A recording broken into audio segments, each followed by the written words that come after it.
Hey guys, welcome back to my new YouTube channel. So today we're going to be reviewing APUSH Unit 1. So the time period is from 1491, which is a year before Columbus arrived to the New World, to 1607, establishment of Jamestown, which is the first British colony in North America. So let's start off in the Americas before colonization. It relied heavily on maize, which is corn. What do you like about corn? It's cold! It was first cultivated in southern Mexico and then it spread throughout the Americas via trade networks and migration routes. It became a staple crop, which led to the creation of larger and more complex societies. An example is in central Mexico, the Aztec Empire. It had a huge capital, don't mind my pronunciation, of Tenochtitlan. I don't know how to pronounce that, but without maize cultivation, that wouldn't be possible. Maize cultivation led to economic development, permanent settlements, and advanced irrigation techniques. So we're going to stop one by one in each. So economic development, it led to trading more with other societies, which obviously increased money as well. With a surplus of food from the maize, it increased population, which having an increase in population can lead for that population to do other types of works and create new things and develop. So that developing, creating those new things also led to more trading, so more money and more money. And also, second, it led to permanent settlements. Many societies became sedentary, which means located in one place. So, staying in one place leads to making a more complex political and social society to develop because they're all in one place. And this also leads to social diversification. As societies became more complex, labor systems became more specialized, and then which led to social hierarchies to begin to develop as well, to organize the new society that's forming. Also, what helped cultivate this corn was advanced irrigation techniques, which is basically the process of diverting natural water resources, like a river or a stream, towards crops. Now we're going to look further into specific regions, as it's super important to know that Native American populations were diverse and varied, and geography played a huge role in developing those differences. In the Northeast were the Iroquois. They were semi-sedentary, so they relied on maize and other staple crops, since they lived near trees and a bunch of trees, so they used trees for housing, such as longhouses, which are multi-generational families. They lived in these huge longhouses together, and sometimes like up to 200 of them lived in one longhouse. Now, moving to the southeast were the Chiricois. They relied heavily on the three sister crops, which are maize, beans, and squash. That's like the trio. And thus, the society was built around agriculture. But they were also semi-sedentary, as men hunted while the women grew the crops oftenly, and they as well migrated within the seasons. Also, cool, many other indigenous groups, like the Chiricois, women had more social capital than in Europe. Many of their cultures were matrilineal, don't mind my pronunciation, which means power and positions were passed down through generations from the mother's side. So not patriarchal like in Europe or many other places around the world. Moving to the west were Mississippian cultures. Abundance of rich soil due to being near the Mississippi River and the Ohio River, which led to large societies, like 4,000 to 6,000 people per population. Plus, being near complex rivers also allowed them to trade lots with other groups. An example is the Cacoia. 10,000 to 20,000 people lived there. It was like a city, honestly. So now moving on to the Great Plains and the Great Basin. Hot and dry climate there, so they lived a nomadic lifestyle, so they often moved around. An example is the Ute. They lived in extended family groups and migrated with the season. They lived in mobile shelters such as teepees. They hunted deer, antelope, and especially buffalo, while women gathered berries and roots. Moving northwest to present-day California, they didn't practice agriculture nor nomadic lifestyles. And examples are the Chinook and Chumash. They built permanent settlements as they utilized food from the ocean. So basically fishing. Now it's 1492. So here comes the Europeans. Why did they come though? Because of the triple three G's: gold, God, and glory. So we're starting off with gold, so economic reasons. So in 1453, the Ottomans took over land routes that connected Europe to Asia. So to trade without the Ottomans in the way, the Europeans were looking for different ways to, go to Asia, go to the Indies. So one of the ways they thought of was through the sea. So they were able to do this because of shipbuildings and maritime technologies, such as the Portuguese developed the Carvel, which are fast and highly navigable ships due to the lateen sail, which took wind from both directions. Also, they made use of older Arab and Chinese technologies, such as the magnetic compass, which gave direction, and the astrolabe, which gave latitude. Joint stock companies also helped fund European exploration through several investors instead of a single source of funding like the government. Also, investors through the joint stock companies, they only could lose the amount of money they invested. So they can't lose more, but they could gain more. So yeah. And then in Portugal, under the leadership of Prince Henry the Navigator, they sailed around Africa to access the Indian Ocean trade while establishing permanent trading posts across the coast. So they traded also with various African groups. Thus, Portugal became a trading post empire and gained lots of wealth. So the Spain, they had competition. So then Italian sailor Christopher Columbus went to the monarchs of Spain, Ferdinand and Isabella, to get funding for the expeditions to travel across the West, the Atlantic, to reach the Indies, which they said yes, they gave permission.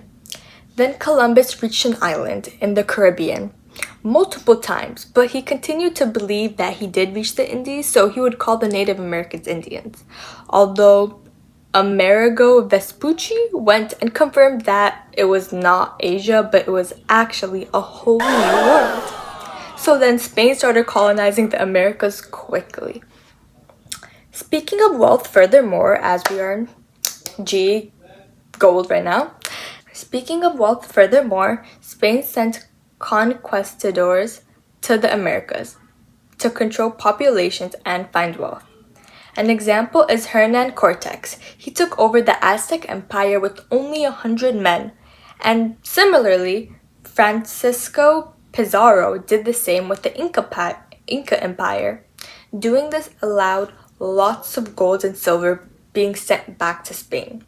In addition to this wealth, they began to rely on the export of agriculture and cash crops. To do this, they established the encomienda system, which forced indigenous people into plantations based on agriculture and mining.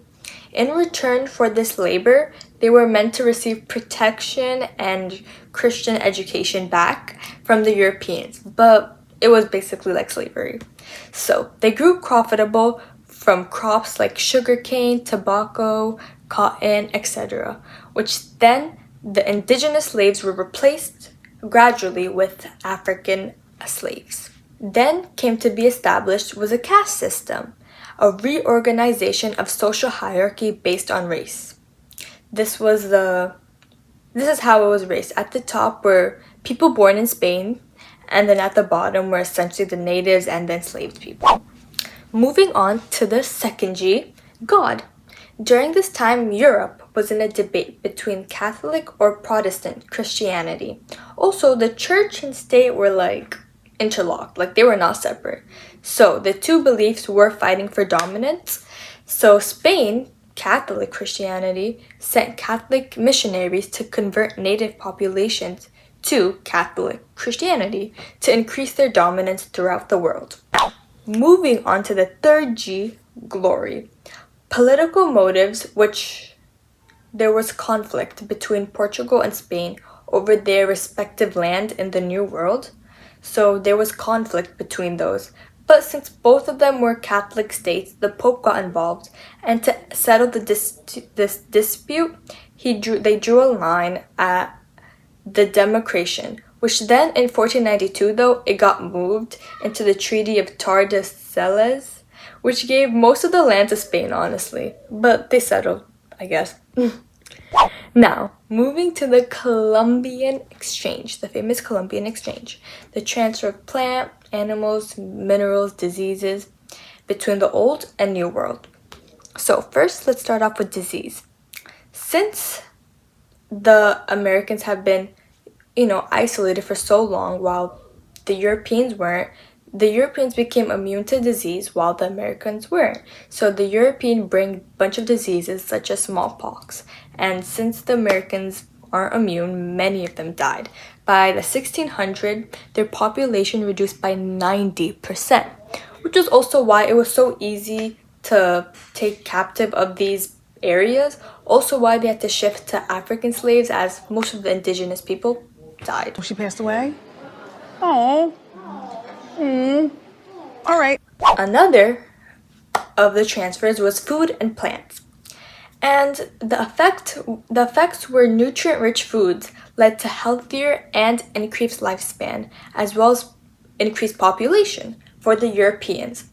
We also see how many of the items transferred are essential to many of today's culture, as Italians in their pizza and pasta rely on tomatoes, which actually originated from the Americas, the New World. Transfer of animals were essential as well, as pigs, sheep, and cattle, especially the introduction of horses to the New World, as indigenous groups in the Great Plains used horses efficiently to hunt, and also used them for warfare tactics. Transfer of minerals are essential as well, such as gold and silver, as we established earlier. And the transfer of people, such as millions of enslaved Africans to colonial America, who were transferred through the horrific Middle Passage, which they experienced lots of brutality. Now, moving on to conflicting worldviews between Europe and indigenous people. They had many differences on how they viewed things. While Europeans, they saw land as owned by individuals, while indigenous saw land as a resource available to all. Land possessed spiritual quality. And European religion were Christianity and belief in a single God, while indigenous believed in multiple gods and spirits. European gender roles were patriarchal, while indigenous believed more in every individual played a vital role. European families were more as a nuclear family, which means two parents and children in a household, while indigenous lived together in extended families. Although there were some cultural adaptations as well, some indigenous people converted to Christianity. Well, they saw no conflict in adding to another god to their list of gods they believed in. Also, a lot of them saw none of the Europeans were dying from the disease. So, an example is the version of Guadalupe, which incorporates important aspects of Christian and Aztec traditions. Although they were still met with brutality by Europeans, as they wanted indigenous to only believe in Christ, not as just an addition to their many gods. Also, Europeans adopted some indigenous culture, as indigenous people taught English local agricultural techniques. Also, French settlers intermarried with indigenous women to improve trade relations such as the fur trade. So, now we're going to be moving on to indigenous resistance. And some of the resistance was indigenous people allied with certain European groups to protect themselves. Like, for example, some Aztecs offered to help fight other Aztecs so they could protect themselves. So, an alliance, basically. But there was also resistance through warfare. such as the Taino Rebellion in 1511. Taino were much greater in number of size than the Spanish, but they still lost due to the Spanish having superior weaponry and just advanced weapons. Moving on to the race debates over the status of Native Americans and Africans. Many argued in the Valladolid debates, which occurred in Spain.